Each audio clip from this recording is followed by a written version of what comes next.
ilmu itu. Jadi diajarkan senam ibu hamil. Nah, kemudian di rumah disuruh untuk melakukan olahraga ringan kayak jalan kaki dan seterusnya. Dan kemudian peran suami juga itu perlu ibu ya, untuk membantu ibu untuk tahu agar mendapatkan ilmu bagaimana atau apa sih yang harus dilakukan oleh bapak atau suami ibu selama ibu hamil ya, sampai melahirkan. Kemudian tadi kan kita sudah mendapatkan ilmu tadi, cara mendapatkan informasi selama kehamilan itu tadi mengikuti kelas ibu hamil. Dan kemudian di mana lagi Bu? Di puskesmas. Ya, mendapatkan informasi itu posyandu atau puskesmas gitu ya.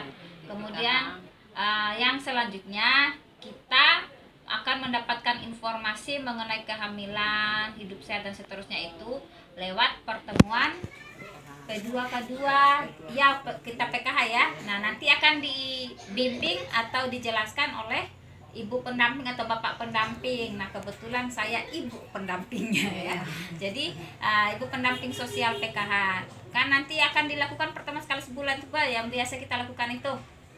Jadi ada pertemuan P2K2 istilahnya, atau kata lainnya FDS. Nah, pada pertemuan itu nanti ibu-ibu akan diajarkan tentang bagaimana salah satunya itu adalah tentang kehamilan ini.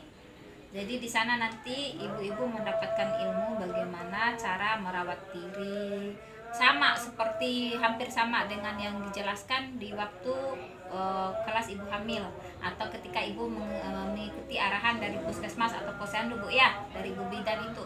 Sama sebenarnya tujuannya, menjelaskan atau memberikan ilmu atau informasi kepada ibu, bapak juga terkait bagaimana menjalani hari-hari selama kehamilan itu dengan cara merawat diri, makan makanan yang sehat bergizi tadi Ibu ya, kemudian melakukan senam ya, menjaga kesehatan itu, kebersihan lingkungan juga ya. Dan kemudian juga peran-peran orang-orang yang ada di sekitar. Nah, orang-orang yang ada di sekitar itu nanti maksudnya itu adalah ada suami tadi sudah, kemudian tetangga-tetangga itu ada perannya loh Ibu. Ketika ibu-ibu hamil, biasanya ketika ibu hamil berat ini, biasanya yang dilakukan oleh tetangga itu apa bentuk bantuannya kepada ibu itu? Biasanya mereka ngapain? Misal ibu ini sudah mau melahirkan nih, mau memeriksakan diri ke dokter atau ke bidan, ke puskesmas. Nah, biasanya ibu-ibu tetangga yang dekat rumah itu ya, namanya tetangga yang dekat rumah Bu ya. Itu nanti mereka biasanya memberikan bantuan itu mungkin bisa lewat uang, mungkin tak seberapa. Jadi mungkin maksudnya itu mereka itu iya tadi memberikan duit dulu, misal bantuan meskipun tidak seberapa, tapi paling tidak mau meringankan beban ibu-ibu yang mau melahirkan berupa biaya. Kemudian juga ikut membantu mengantarkan ke puskesmas, misalkan Pak kalau mau memeriksa atau mau melahirkan kayak gitu-gitu. Termasuk peran tetangga. Nah, itu juga semua diajarkan di saat pertemuan P2K2 yang dijelaskan oleh ibu pendampingnya. Kemudian terkait juga tentang pokoknya semua itu untuk menghindari stunting Bu ya. Tahu stunting kan Bu? Ibu Sri tahu stunting? Nah, stunting itu adalah untuk menghindari anak lahir tidak normal tadi. Stunting itu adalah tinggi badan anak itu tidak sesuai dengan usianya, usia anak sebayanya. Jadi ada anak yang sama-sama lahir di tahun 2020 misal, kemudian anak ini misal atau lahir tahun berapa lah gitu, anak ini misal sudah berusia 5 tahun, kemudian anak sebayanya lebih tinggi dari usianya dia, dari tinggi badannya dia, padahal sama-sama usia 5 tahun. Nah, itu seharusnya yang perlu dikhawatirkan oleh ibu-ibu sama bapak-bapak. Nah, itu tuh mempengaruhi, itu semua mempengaruhi stunting, artinya anak-anak itu tinggi badannya tidak normal dengan anak seusianya. Nah, pengaruhnya tadi karena ibu-ibu tidak menjaga pola makan tadi, sering makan makanan yang instan, makanan jadi, nah, yang tidak bergizi itu, dan pedas juga, kemudian jarang olahraga juga, kemudian lingkungan yang tidak bersih, dan seterusnya. Ibu kurang merawat diri, membersihkan diri, kayak gitu-gitu, itu semua berpengaruh dan akan dijelaskan semua pada saat pertemuan P2K2 atau FDS yang dijelaskan oleh ibu atau bapak pendamping, Bu ya.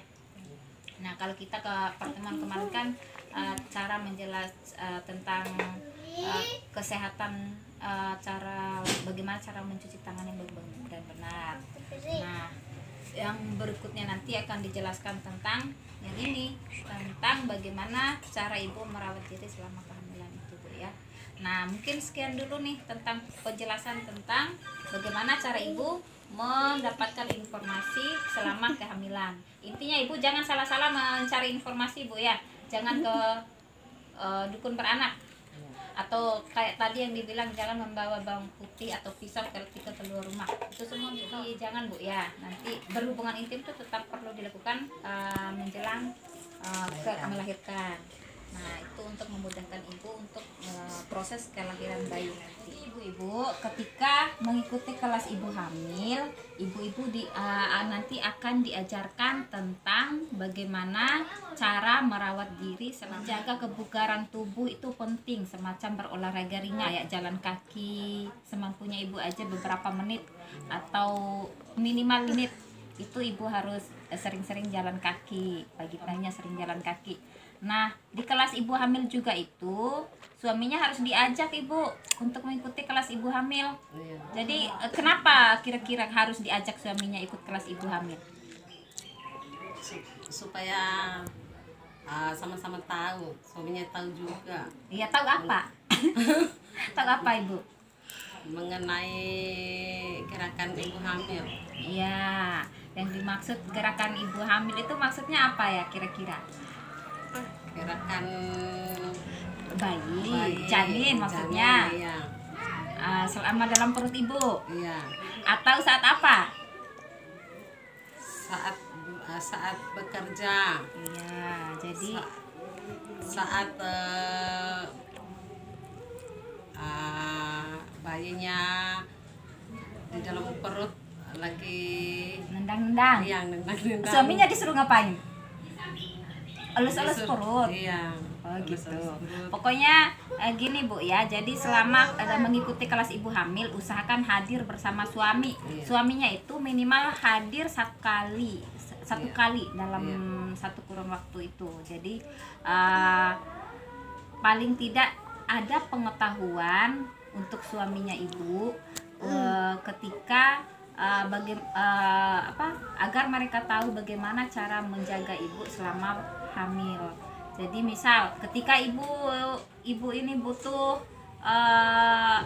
lagi lapar misal, terus tidak mampu untuk menyiapkan makanan, jadi ada suami nanti siaga untuk ikut membantu ibu memasak makanan ibu. Kemudian selain itu juga suami jadi tahu bagaimana kondisi ibu selama proses kehamilan itu.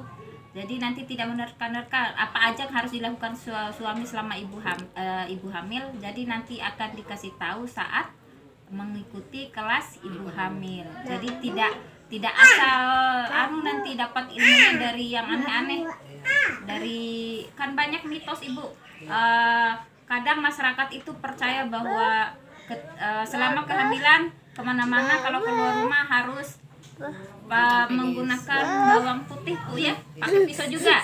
Nah itu cuma mitos, tidak ada dalam dunia kesehatan, itu tidak dianjurkan untuk itu.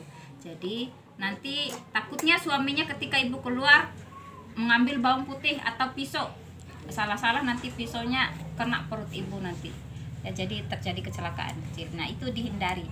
Nah itu gunanya mengikuti kelas ibu hamil. Nanti kalau umur kehamilan ibu mencapai 7 bulan ke atas, nanti Ibu bisa mengikuti kelas ibu hamil sambil meminta informasi tentang kelas ibu hamilnya sama ibu-ibu kader Bu ya. Nah, baik lewat posyandu maupun puskesmas. Nanti dikasih tahu, diinfokan ke ibu-ibu melalui ibu kader saja. Nanti tempatnya bisa di posyandu atau di kantor desa setempat. Biasanya di aula kantor desa setempat.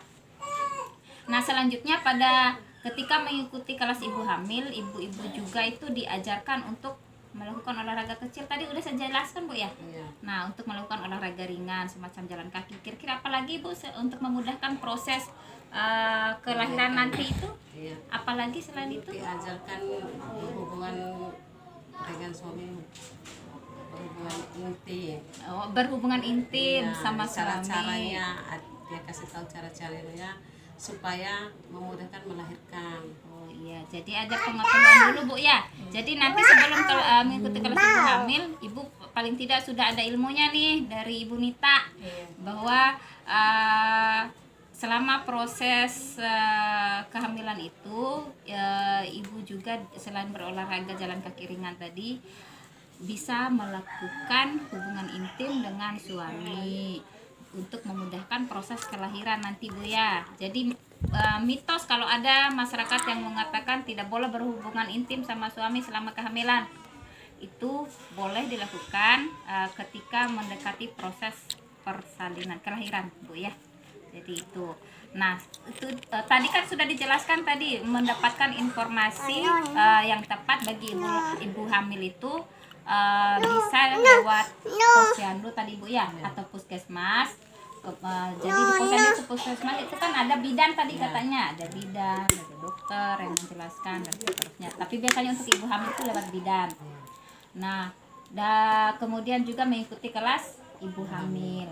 Nah, selanjutnya untuk mendapatkan informasi terkait kehamilan itu dapat di mana lagi? Kalau kaitan dengan PKH ini, biasanya sekali sebulan kita adain apa? Pertemuan kelompok. Mboloweki. Nah, Mboloweki itu pertemuan kelompok Bu ya. Nah, Mboloweki bahasa Bimanya kita itu melakukan berkumpul di suatu tempat. Nah, jadi artinya kita melakukan pertemuan kelompok. Jadi dalam PKH itu pendamping sosial saya kebetulan memegang desa binaan di sini melakukan pertemuan kelompok. Selain pertemuan kelompok itu kita juga melakukan P2K2, pertemuan peningkatan keluarga. Lengkap kap